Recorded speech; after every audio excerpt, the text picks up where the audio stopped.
बनारस के घाटों की सुंदरता के बारे में तो आपने सुना ही होगा। उन्हीं सुंदर घाटों में से एक घाट है मणिकर्णिका घाट। मणिकर्णिका घाट पर मरे हुए लोगों को जलाया जाता है।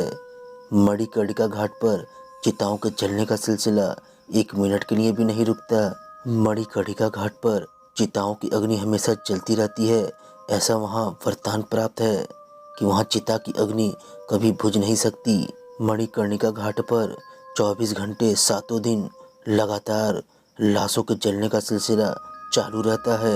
एक बार मैं बनारस के दशाश्वमेध घाट की वर्ल्ड फेमस शाम 8 बजे की गंगा आरती देखने गया हुआ था। घाट पर घूमते घूमते मुझे रात के 11 बज चुके थे। उधर ही घाटों पर टहलता हुआ मैं मणिकर्णिका घाट पहुंच गया। मैंने देखा कि मणिकर्णिका घाट पर चिताएं जल रही थीं और कई चिताएं जलने के लिए कतार में लगी हुई थीं। मैंने देखा कि घाट पर सीढ़ियों की तरफ कोने में जहां काफी सन्नाटा था, नीचे की ओर पत्थर के खंभे के पास जहां रोशनी न के बराबर पड़ रही थी, वहां एक औरत बैठी हुई थी। उसके बाल पूरी तरह से सफेद थे और खुले हुए थे और जमीन को छू रहे थे। मैं उस महिला को वहां उस सन्नाटे में देखकर थोड़ा आश्चर्य में था, क्योंकि मणिकर्णिका घाट पर औरतें लगभग नहीं दिखती हैं और रात के 11 बजे तो बिल्कुल नहीं दिखती। मैंने उस औरत को आवाज लगाई, अरे सुनिए, तुम वहाँ क्या कर रही हो?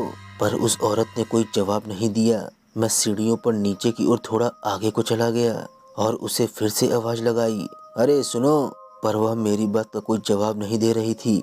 वह चुपचाप बैठकर पानी को एकटक देखे जा रही थी। लेकिन थोड़ी देर बाद वह उठकर पानी के अंदर जाने लगी। पानी में जाता देख मैंने उसे फिर रुकने को कहा, अरे पानी में कहाँ जा रही हो? और मैंने जल्दी से नीचे उतरकर उसका हाथ पकड़ लिया।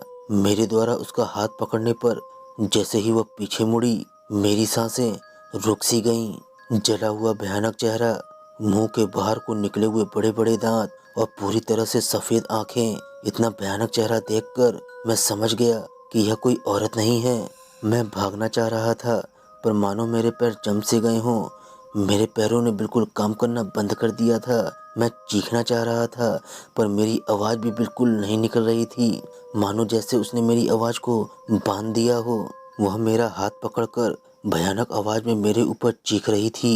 वह मुझे खींचकर पानी में ले जाने लगी। तभी वहां से एक पुजारी बाबा गुजर रहे थे। उन्होंने उस डायन को मेरा हाथ पकड़कर पानी में ले जाते हुए देखा और वह यह देखकर जोर से चीखे, रुक जा, और तेजी से नीचे की ओर दौड़े और अपने कमंडल से सिद्ध किया हुआ गंगा जल और भभूत निकालकर उस चुड़ैल पर फेंका। भभूत और गंगा जल पड़ते ही वह चुड़ैल बुरी तरह से चीखने लगी और मेरा हाथ छोड़कर पानी के अंदर भागने लगी। बाबा मेरा हाथ पकड़कर जल्दी से सीढ़ियों पर ऊपर की ओर भागे और जल्दी से मुझे मंदिर के अंदर ले गए और मेरे ऊपर सिद्ध किया हुआ गंगा जल छिड़का। तब जाकर मेरी आवाज उस चुड़ैल ने जो बांध दी थी वह खुल गई और मैंने बाबा को अपने साथ घटी सारी घटना के बारे में बताया। तब बाबा ने बताया कि वहाँ उस जगह पर एक औरत की डूबने से मौत हो गई थी। तब से कई लोगों ने उसे वहाँ बैठे हुए देखने का दावा किया है। उसके बाद बाबा ने मुझे मेरे घर पहुंचवा दिया। दोस्तों, आज भी मैं जब इस घटना को याद करता हूँ तो मेरे शरीर में सिरहन दौड़ जाती है। दोस्तों, अगर कहानी पसंद आई हो तो वीडियो को लाइक और चैनल को सब्सक्राइब करना बिल्कुल ना भूलें। तो फिर मिलेंगे एक नई कहानी के साथ। तब तक अपना और अपने परिवार का ख्याल रखें। Bye bye.